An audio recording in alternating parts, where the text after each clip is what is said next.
और हमास ने डिसार्म होना था, वो वाला मामला भी मुझे लगता है ठंडा होता दिखाई दे रहा है अगर इस तरह के मामलात आगे बढ़ते हैं तो जनाब देखेंगे आगे क्या सिचुएशन बनती है और आपको गाहे बगाहे अपडेट भी रखते रहेंगे।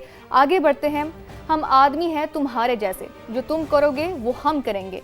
ईरान ने भी खबरदार कर दिया है, अगर अमेरिका और इसराइल ने हमले किए तो पूरी ताकत से जवाब दिया जाएगा। जैसे कि हम देख रहे हैं कि बैक एंड फोर्थ बयानात का सिलसिला जारी है और सख्त बयानात का सिलसिला जारी है। अरब मुल्कों में ना सिर्फ अमरीकी तंसीबात को निशाना बनाया जाएगा बल्कि इसराइल में तवानाई ढांचा भी नहीं बचेगा।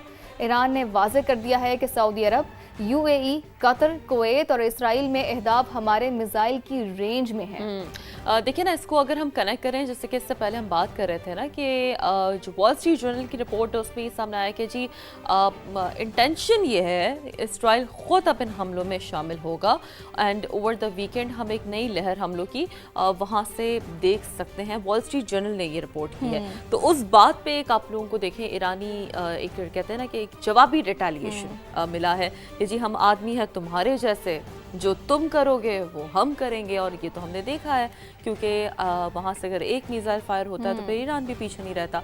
अब इसराइल में लोएतान और तीमार गैस फील्ड्स को भी निशाना बनाया जाएगा। ये ईरान की जानिब से मौक़िफ़ है क्योंकि अब जो वॉल स्ट्रीट जर्नल ये दावा कर रहा है कि अब इसराइल खुद शामिल होगा। तो अब फिर बराह रास्त फिर जो एक कहते हैं ना कि जंग का दायरा कार है, फिर ये जो हमलों का दायरा कार है प्राइमरीली, वो फिर जाहिर सी बात है ईरान ने वाज़ेह कर दिया कि फिर ये इसराइल की ये फील्ड्स भी महफूज नहीं रहेंगी फिर, क्योंकि जो तुम करोगे वो हम अच्छा करेंगे। एक तरफ तो शीरी इस तरह के बयानात आ रहे हैं, दोनों की जानिब से धमकियां दी जा रही हैं, लेकिन दूसरी जानिब उम्मीद भी होती बिल्कुल है ईरान के साथ मुआहिदा मुमकिन, लेकिन उन पर एतमाद खत्म हो रहा है। जंग में अमेरिका को बढ़तरी हासिल है। अमेरिकी सदर ट्रंप का ये दावा सामने आया है और हमले जारी रखने का ऐलान भी सामने आया है। जैसा कि हम शीरी पहले ही बात करते, एक तरफ धमकियां, दूसरी जानिब मुज़ाकरात की बातें कि हमारा एग्रीमेंट हो सकता है, लेकिन दूसरी जानिब हम हमला भी जारी रखेंगे। काबीना इजलास में अमेरिकी सदर ने कहा कि ईरान इंतहाई मुश्किलात का शिकार है, उन्होंने दयानतदारी का मुजाहिरा नहीं किया है। अमेरिकी सदर ने हमास का गैर मुसल्लह होने का मुआहिदा मशरिक़ वुस्ता के लिए एक बड़ा इकदाम भी करार दिया है। और यूक्रेन जंग से मुतालिक अमेरिकी सदर ने फरीकैन को रियायतें देने पर भी जोर दिया है। दूसरी जानिब अमेरिकी वज़ीर ख़ज़ाना ने कहा है कि दुनिया भर में ईरान के असासे तलाश कर रहे हैं, लेकिन वो रकम ईरानी अवाम पर ही खर्च होगी।